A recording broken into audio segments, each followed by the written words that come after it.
What is livestock?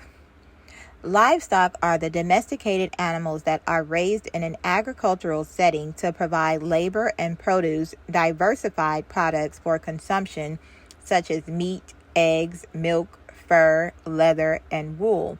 The term is sometimes used to refer solely to animals which are raised for consumption, and sometimes used to refer solely to farmed ruminants such as cattle, sheep, and goats. Livestock production are mainly a source for farm work and human consumption. The breeding, maintenance, slaughter, and general subjugation of livestock, called animal husbandry, is a part of modern agriculture and has been practiced in many cultures since humanity's transition to farming from hunter-gatherer lifestyles. Animal husbandry practices have varied widely across cultures and periods. It continues to play a major economic and cultural role in numerous communities. Livestock farming practices have largely shifted to intensive animal farming. Intensive animal farming increases the yield of the various commercial outputs, but also negatively impacts animal welfare, the environment, and public health. In particular, beef, dairy, and sheep are an outsized source of greenhouse gas emissions from agriculture. Etymology. The word livestock was first used between 1650 and 1660 as a compound word combining the words live and stock, or live and stock. In some periods, cattle and livestock have been used interchangeably. Over the 19th century, the meaning of livestock and cattle shifted, leading to the modern meaning of cattle referring to domesticated bovines, whilst livestock is used in a wider sense. United States federal legislation defines the term to make specified agricultural commodities eligible or ineligible for a program or activity. For example, the Livestock Mandatory Reporting Act of 1999, 106 through 78, Title IX, defines livestock only as cattle, swine, and sheep, while the 1988 Disaster Assistance legislation defined the term as cattle, sheep, goats, swine, poultry, including egg-producing poultry, equine animals used for food or in the production of food, fish used for food, and other animals designated by the Secretary. Horses are considered livestock in the United States. The USDA classifies pork, veal, meat of young cows, usually 5 to 8 months old, beef and lamb or mutton as livestock, and all livestock as red meat. Poultry and fish are not included in the category. The latter is likely because fish products are not governed by the USDA, but the FDA. Dead stock is defined in contradistinction to or as the opposite of livestock as animals that have died before slaughter, sometimes from illness or disease. It is illegal in many countries, such as Canada, to sell or process meat from dead animals for human consumption. History. Animal rearing originated during the cultural transition to settled farming communities from hunter-gatherer lifestyles. Animals are domesticated when their breeding and living conditions are controlled by humans.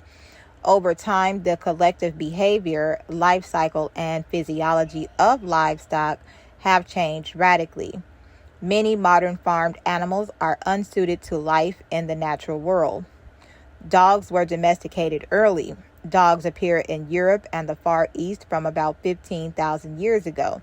Goats and sheep were domesticated in multiple events sometime between 11,000 and 5,000 years ago in Southwest Asia. Pigs were domesticated by 8500 BC in the Near East and 6000 BC in China. Domestication of horses dated to around 4000 BC. Cattle have been domesticated since approximately 10,500 years ago. Chickens and other poultry may have been domesticated around 7000 BC. Types. The term livestock is distinct and may be defined narrowly or broadly. Broadly, livestock refers to any population of animals kept by humans for a useful commercial purpose. Animal. Horse, ancestor, tarpan, domestication, Eurasia, utilization, riding, racing, carrying and pulling loads, meat and milk. The donkey, ancestor, the African wild ass, the domestication in Africa, utilized for carrying loads and draught. The cow, ancestor, Eurasian aurochs or aurochs, domesticated in Eurasia, used for meat, milk, and draught. The zebu, ancestor, the Indian aurochs, domestication Eurasia, used for milk, meat, and draught. The Bali cattle, ancestor Banting of Southeast Asia, used for meat, milk, and draught. The yak, ancestor the wild yak from Tibet, pack animals used for meat, hide, and milk. The water buffalo, ancestor the wild water buffalo from India and Southeast Asia, used for meat, milk, and carrying loads. The gayal, ancestor the gaur from India and Malaysia, used for carrying loads and draught. The sheep, ancestor the mouflon from Iran and Asia Minor, used for meat, milk, and fleece. The goat, ancestor Bazur ibex from Greece and Pakistan, used for meat, milk, and fleece. The reindeer, ancestor is the reindeer, used in Eurasia for draught, milk, flesh, and hide. The Bactrian camel, ancestor the wild Bactrian camel from Central Asia, used for riding, racing, meat, milk, and fur. The Arabian camel, the ancestor the Thomas's camel in North Africa and Southwest Asia, used for riding, racing, meat, and milk. The llama, ancestor the guanaco from the Andes, used as pack animals, meat, and fleece. The alpaca, ancestor the vicuña from the Andes, used for meat and fleece. The domestic pig, ancestor the wild boar from Eurasia, used for meat, companionship, and truffle hunting. The domestic dog, the ancestor is the wolf from Eurasia and North America, used for companionship and hunting. The domestic cat, ancestor the African wildcat from the Near East, used for companionship, mousing, and vibration therapy. The chicken, ancestor red jungle fowl from Southeast Asia, used for meat and eggs. The rabbit, ancestor the European rabbit from Europe, used for meat and wool. The guinea pig, ancestor the montane guinea pig from the Andes, used for meat. The dog, ancestor the gray wolf found in Eurasia, used for dog meat. Micro livestock. Micro livestock is the term used for much smaller animals, usually mammals. The two predominant categories are rodents and lagomorphs or igomorphs or rabbits. Even smaller animals are kept and raised, such as crickets and honeybees. Micro livestock does not generally include fish or aquaculture or chickens, called poultry farming. Farming practices. Traditionally, animal husbandry was part of the subsistence farmer's way of life, producing not only the food needed by the family, but also the fuel, fertilizer, clothing, transport, and draught power. Killing the animal for food was a secondary consideration, and wherever possible, their products, such as wool, eggs, milk, and blood by the Maasai, were harvested while the animal was still alive.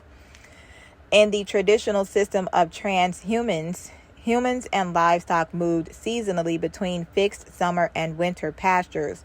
In montane regions, the summer pasture was up in the mountains and the winter pasture in the valleys.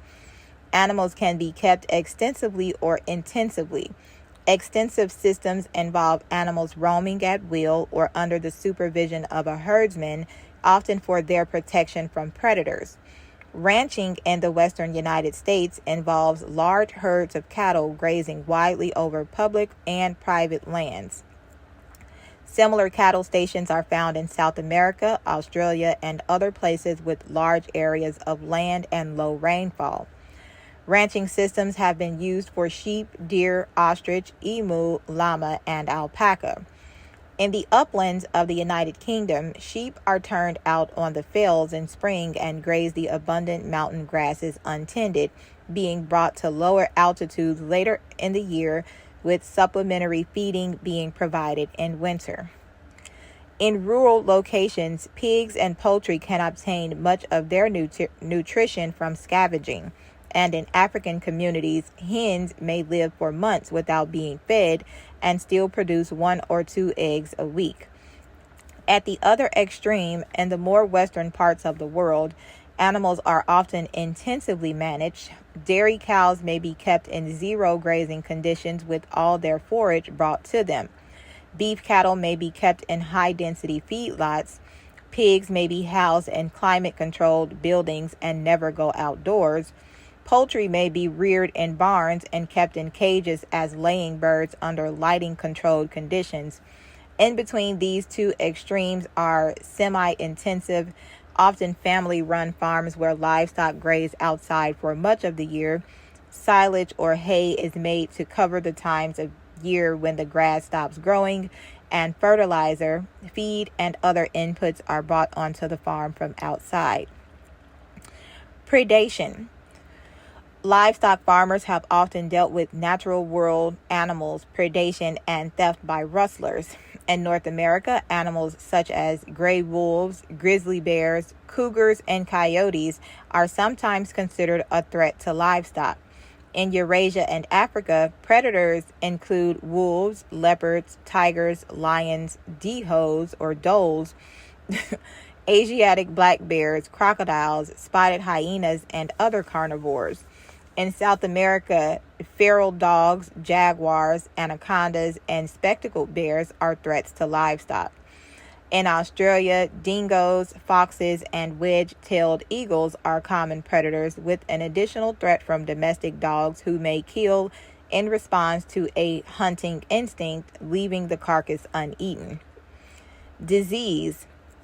Good husbandry, proper feeding, and hygiene are the main contributors to animal health on farms, bringing economic benefits through maximized production.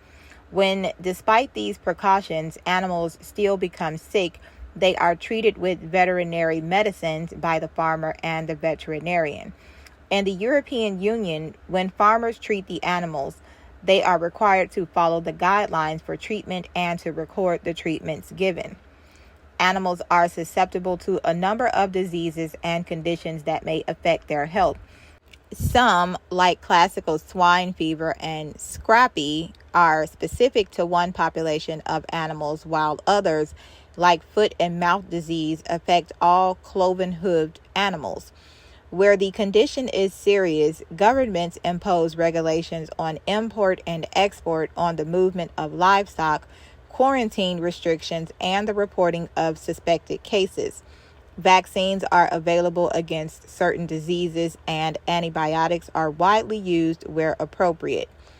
At one time, antibiotics were routinely added to certain compound foodstuffs to promote growth, but this is now considered poor practice in many countries because of the risk that it may lead to antibiotic resistance. Animals living under intensive conditions are particularly prone to internal and external parasites. Increasing numbers of sea lice are affecting farmed salmon in Scotland.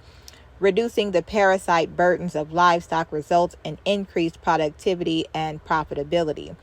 According to the special report on climate change and land, livestock diseases are expected to get worse as climate change increases temperature and precipitation variability.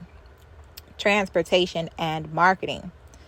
Since many livestock are herd animals, they were historically driven to market on the hoof to a town or other central location. The method is still used in some parts of the world. Truck transport is now common in developed countries. Local and regional livestock auctions and specialized agricultural markets facilitate trade in livestock. In Canada, at the Cargill Slaughterhouse in High River, Alberta, 2,000 workers process 4,500 cattle per day, or more than one-third of Canada's capacity. It closed when some of its workers became infected with coronavirus disease 2019.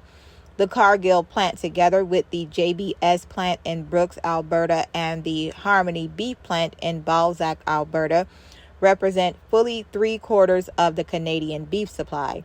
In other areas, livestock may be brought and sold in a bazaar or wet market, such as may be found in many parts of Central Asia. In non-Western countries, providing access to markets has encouraged farmers to invest in livestock, with the result being improved livelihoods. For example, the International Crops Research Institute for the Semi-Arid Tropics, or ICRISAT, has worked in Zimbabwe to help farmers make most of their livestock herds, or make the most of their livestock herds. In stock shows, farmers bring their best livestock to compete with one another. Biomass. Humans and livestock make up more than 90% of the biomass of all terrestrial vertebrates and almost as much as all insects combined. Economic and social benefits. The value of global livestock production in 2013 has been estimated at $883 billion, constant 2005 through 2006 dollars. However, economic implications of livestock production extend further to downstream industry, sale yards, abattoirs, butchers, milk processors, refrigerated transport, wholesalers, retailers, food services, tanneries, etc. Upstream industry, feed producers, feed transport, farm and ranch supply companies, equipment manufacturers, seed companies, vaccine manufacturers, etc., and associated services, veterinarians, nutrition consultants, shearers, etc. Livestock provide a variety of food and non-food products. The latter include leather, wool, pharmaceuticals, bone products, industrial protein, and fats. For many abattoirs, very little animal biomass may be wasted at slaughter. Even intestinal contents removed at slaughter may be recovered for use as fertilizer. Livestock manure helps maintain the fertility of grazing lands. Manure is commonly collected from barns and feeding areas to fertilize cropland due to its nutrient-rich content, however, can pose some biosecurity and health risks. In some places, animal manure is used as fuel, either directly, as in some Western countries, or indirectly as a source of methane for heating or for generating electricity. In regions where machine power is limited, some classes of livestock are used as draft stock, not only for tillage and other on-farm use, but also for transport of people and goods.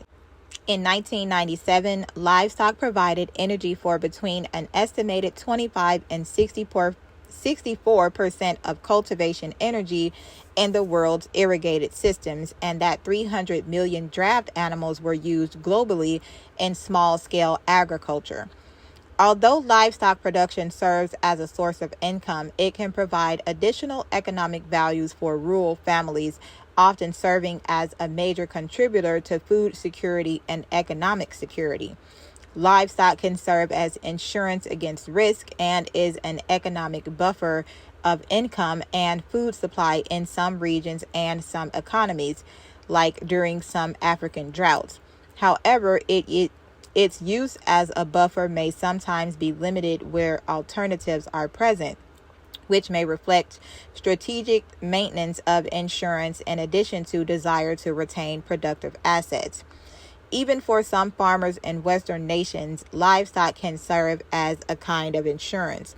Some crop growers may produce livestock as a strategy for diversification of their income sources to reduce risk related to weather, markets, and other factors.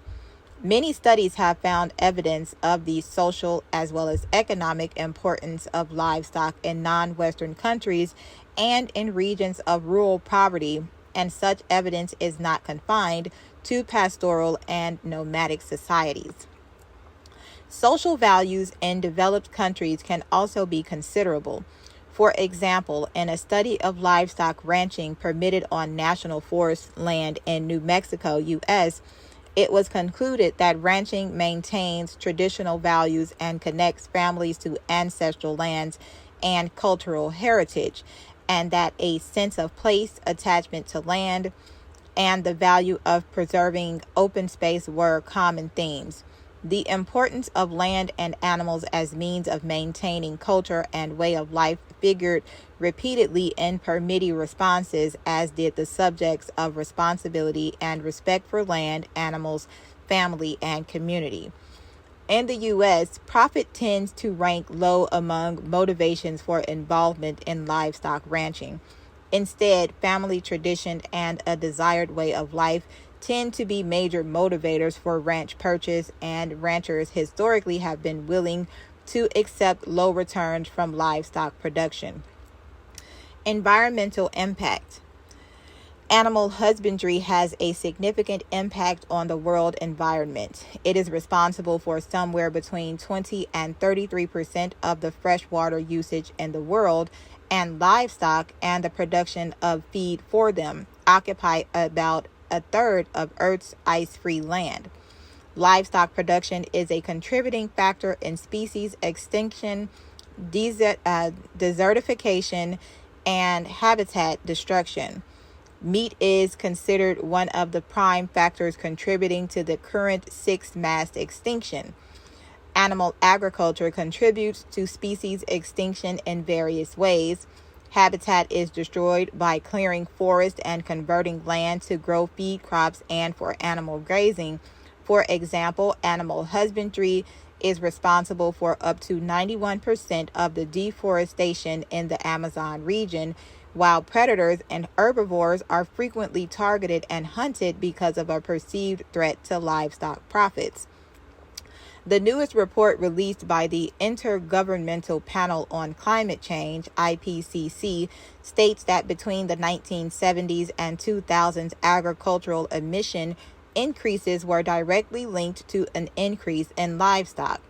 The population growth of livestock, including cattle, buffalo, sheep, and goats, is done with the intention of increasing animal production, but in turn increases emissions. In addition, livestock produce greenhouse gases.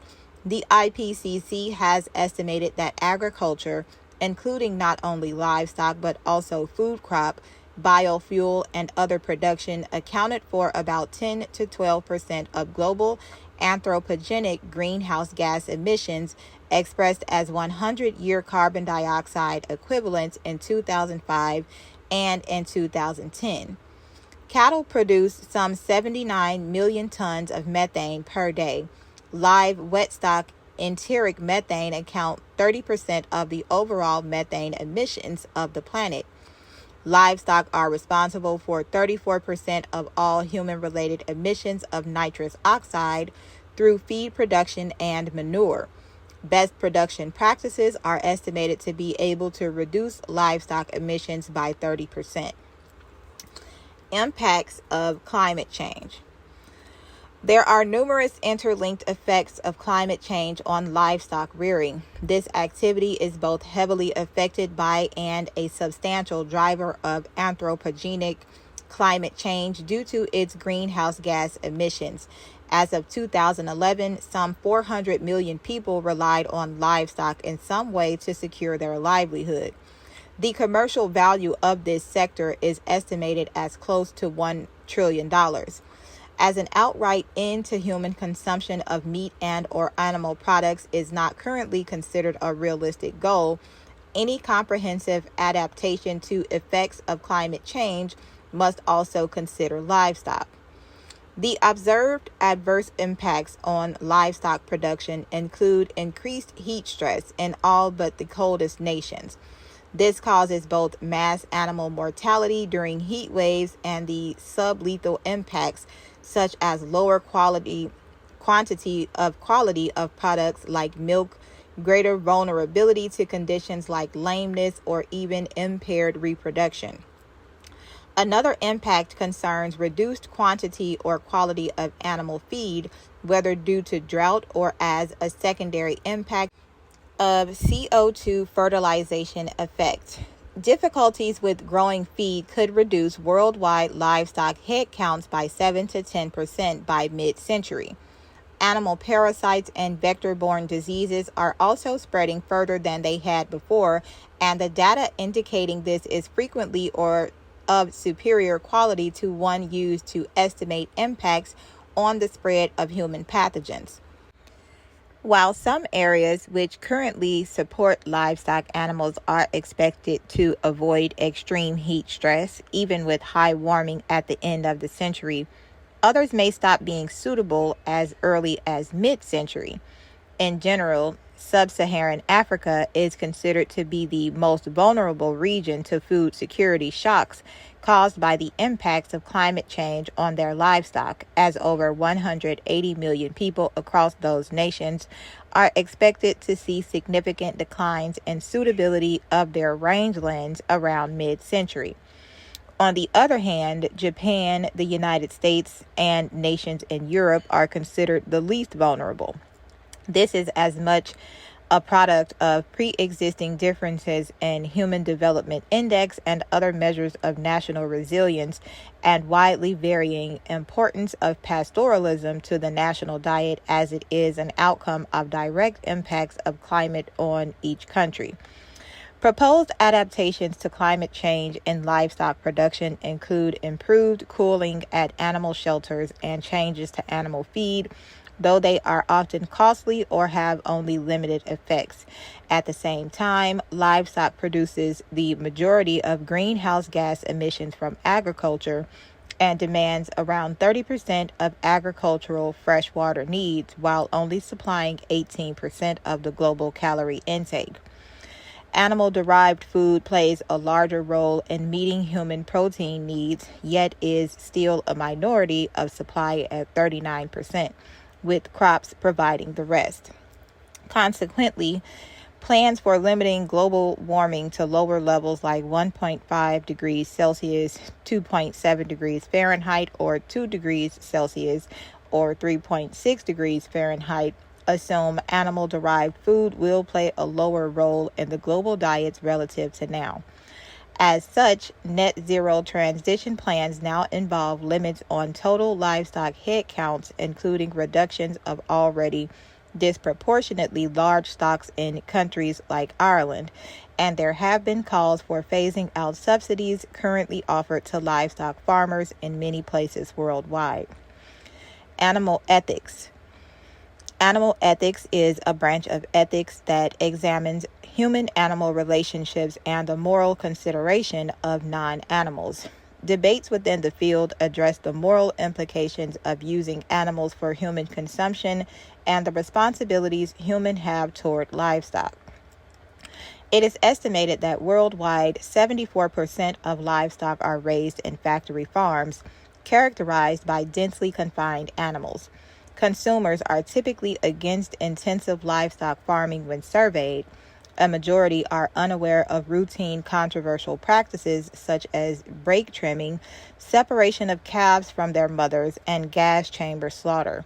3/4 of U.S. adults surveyed believed the animal products they consumed came from animals that were treated, quote-unquote, humanely. Believing that livestock farming is cruel was cited as the most common reason for becoming vegan or vegetarian throughout the 2010s.